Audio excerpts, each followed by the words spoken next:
자, 쇼츠를 보고 넘어오신 분들 진심으로 감사드립니다. 아유 숨차라. 좀 천천히 해보겠습니다.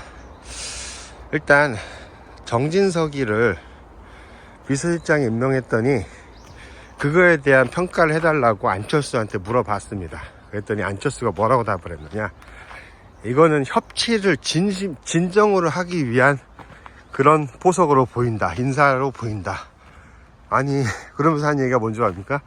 정진석이나 정무수석이 다 국회의원 출신이기 때문에 국회를 잘 안 돼요. 그래서 그건 협치를 하기 위한 포석이라고 해석을 하는데, 협치는 개뿔. 정진석이가 무슨 협치입니까? 그러니까 이런 식으로다가 생각을 하니까 이 정치인들, 특히 저쪽 그 짭보수들의 생각은 국민들과 생각과 동떨어지는 겁니다. 지금까지 아무도 뭐 어제 인선이니까 아직까지 평론가들이 제대로 된 분석을 못했지만 제가 먼저 얘기를 하겠습니다. 정진석이를 기용을 한 이유는 딱 하나예요. 글마가 언론인 출신이라서 그렇습니다. 뭐 84년인가 언제부터 한국일보 기자였죠. 5, 6년간. 이게 딱 윤석열이가 생각하는 거하고 딱 맞는 겁니다. 윤석열이가 뭐라고 그랬습니까? 나는 다 옳다. 내 국정기조, 철학, 정책 다 옳은데 국민들이 몰라준다. 그래서 뭐다?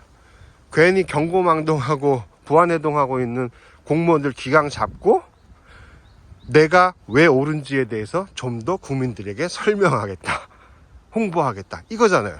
여기에 걸맞는 인사가 누굽니까? 정진석이에요. 그래서 정진석이가 나오자마자 뭘 했습니까?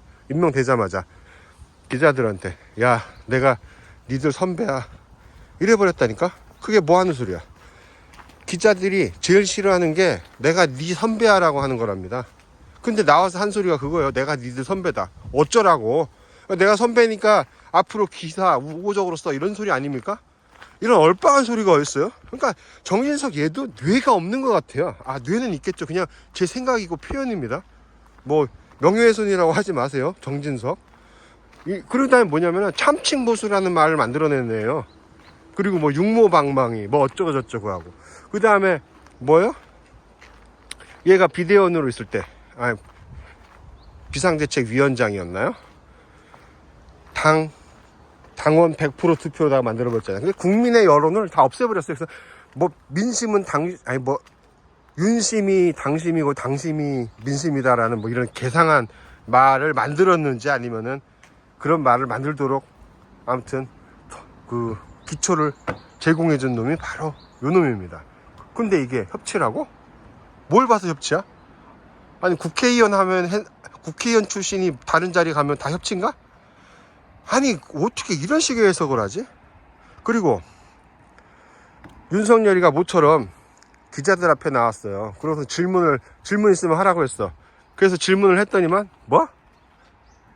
엉뚱한 소리를 해놓고 이제 그 정무수석 그 질문 관련된 내용입니다. 첫 번째 질문이 그거였었죠.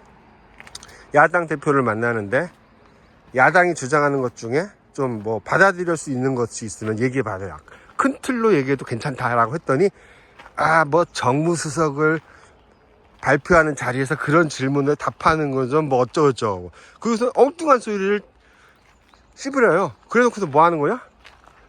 딱 이럽니다. 질문 꼴랑 한 개 받아놓고선 이제 뭐 궁금한 거 없죠? 하고서 딱 들어가려고 할 때 또 기자가 또 막았잖아. 그런데 하나 더 질문 받더니만 뭘 해요?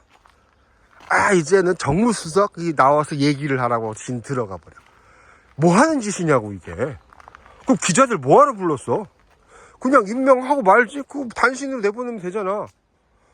기자들이 거의 모인 이유는 뭐야? 누가 임명됐는지가 궁금한 게 아니야. 왜 임명을 했고 임명한 이유는 뭐고, 그 다음에 그동안 1년 반 넘도록 질문을 못했으니까 그거에 대해서 답하라는 건데, 꼴랑 한 개 받아놓고서 이제 궁금한 거 없죠? 뭐 이딴 새끼가 다 있어? 그럴 건 뭐하러 해? 그러니까 이 자식은 아직도 생각이 변화한 게 없어요.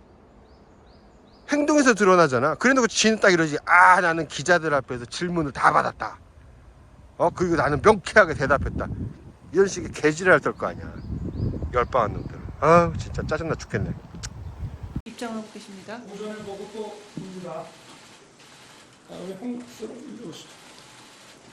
지금부터 신임 정무수석 비서관. 이것만큼은 꼭 그래도 강조하고 싶다, 지켜나가고 싶다라고 생각하시는 국정 방향, 큰 줄기에서 그 방향이 무엇인지, 그리고 또 야당에서 그동안 주장했던 것들 중에 조금 수용하실, 전향적으로 좀 수용하실 수 있는 부분은 또 어떤 부분들인지 좀 큰 줄기에서라도 간단히라도 말씀을 주시면 감사하겠습니다. 대통령님 좀 가운데로 오셔서 말씀 주시면 감사하겠습니다. 아니 뭐 편하게 하지 뭐. 오늘 정부수석 인선 관련한 질문으로는 좀 글쎄 하여튼 여야 정당 또 뭐 우리 언론 또 많은 우리 시민 사회와 하여튼 더 많이 소통하고 많은 의견을 듣고 열어놓고 할 것입니다. 아까도 오전에 말씀을 드렸지만 지난 2년은 우리가 이 나라를 어떤 나라로 만들 것인지에 대한 어떤 컨텐츠를 저희가 디자인하고 물론 공약과 국정과제에서 세워놓은 것을 기반으로 해서 어떤 정책을 만들고 집행할 것인지 거기에 치중했다면은 이제는 뭐 또 새로운 과제들도 이제 나오겠습니다만은 지금은 이제 지난 2년간 저희가 세워놓은 것을 어떻게 더 국민들과 소통해서 또 고칠 거는 고치고 국민들의 어떤 동의를 더 받아낼 수 있는지 또 정치권과도 대화를 해서 또 어떻게 이것을 현실화시킬 수 있는지 이제는 그런 점에 좀 주력을 할 생각입니다.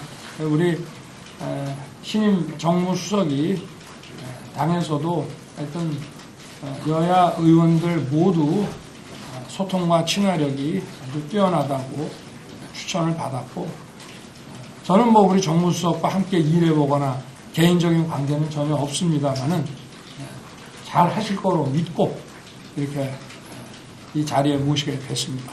이제 궁금한 거 없으시죠? 신임 수석하고 비서실장에 이어서 정무수석님까지 발표하신 이유 궁금하고요. 후임 총리 지명하실지 언제쯤 하실지 좀 여쭤보고 싶습니다. 후임 총리는 좀 시간이 걸릴 것 같고요.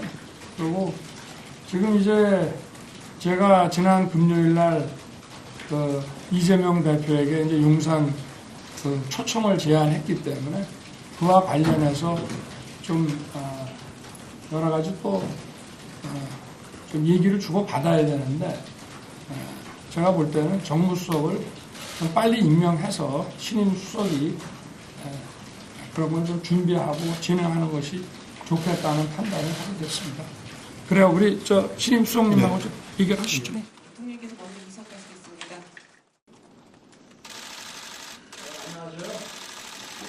우리 신임 비서실장을 여러분께 소개하겠습니다. 우리 정진석 전 국회 부의장 사실은 소개가 필요 없을 정도로 여러분도 잘 아실 거라고 생각하고요. 먼저 사회생활을 기자로 시작을 해서 한국일보에서 15년간 기자로서 근무했고 주로 정치부에서 국회 출입을 많이 하고 워싱턴 특파원도 하고 논설위원을 하다가 나오셨습니다. 그래서 2000년도에 16대 국회에 이제 진출을 해서 5선 국회의원을 하셨고 청와대 정무수석을 비롯해서 당에서도 비대위원장과 공관위원장도 하셨고 또 국회 부의장과 사무총장 같은 국회직도 하셨습니다. 그래서 우리나라 정계에서도 여야 두루 아주 원만한 그런 관계를 가지고 계시다고 여러분도 아마 잘 아시지 않을까 이래 생각합니다. 그래서 앞으로 또 비서실장으로서 용산 참모진들뿐만이 아니라 또 내각, 당, 또 야당, 또 우리 언론과 시민사회 이런 모든 부분에 원만한 소통을 하면서 잘 직무를 잘 아주 수행해 주실 것으로 저는 기대하고 있습니다. 뭐 질문 있으세요? 한 두 분 정도 질문을 받도록 하겠습니다. 예. 대통령께서 참모들에게 이제 정치하는 대통령이 되겠다, 국민들께 뭐 친근하게 네. 다가가는 대통령이 되겠다고 말씀하셨다는데 국정 운영이나 아니면 소통 방식에서 구체적으로 어떤 변화를 생각하고 계시는지 말씀해 주십시오. 그래서 저도 아침 그 신문 기사를 보니까 정치하는 대통령이 되겠다 이렇게 딱 나왔는데 사실은 그거는 뭐 대외적인 것보다 우리 용산 참모들에게 앞으로 이제 그 메시지라든지 뭐 이런 이런 걸 할 때 국민들께서 좀 그 평균적인 국민들이 좀 이해하고 알기 쉽게 그렇게 이제 하자는 뜻이고요. 무엇보다 제가 지난 2년 동안은 이제 중요한 그 이런 국정 과제를 정책으로서 설계하고 또 집행하는 쪽에 좀 업무의 중심이 가 있었다고 할 수 있습니다. 그런데 이제 어느 정도 우리가 나아가야 될 방향, 정책 이런 것들은 이제 좀 세워져 있기 때문에 이제 지금부터는 국민들께 좀 더 다가가서 우리가 나아가는 방향에 대해서 더 설득하고 소통하고 또 이러한 정책 추진을 위해서 여야 당과의 관계뿐 아니라 야당과의 관계도 더 좀 설득하고 소통하는데 주력을 하겠다는 뭐 그런 뜻으로 이해를 해주시면 되겠습니다. 그렇기 때문에 우리 정진석 전 부의장 같은 분을 비서실장으로 제가 모신 거 아니겠습니까? 그래. 이재명 대표와 회담을 할 때 어떤 의제로 논의하실 것인지 궁금합니다.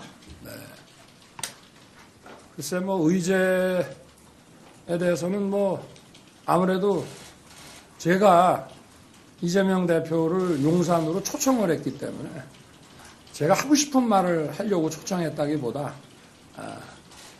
이재명 대표의 얘기를 좀 많이 들어보려고 그렇게 해서 그런 용산 초청이 이루어진 것이고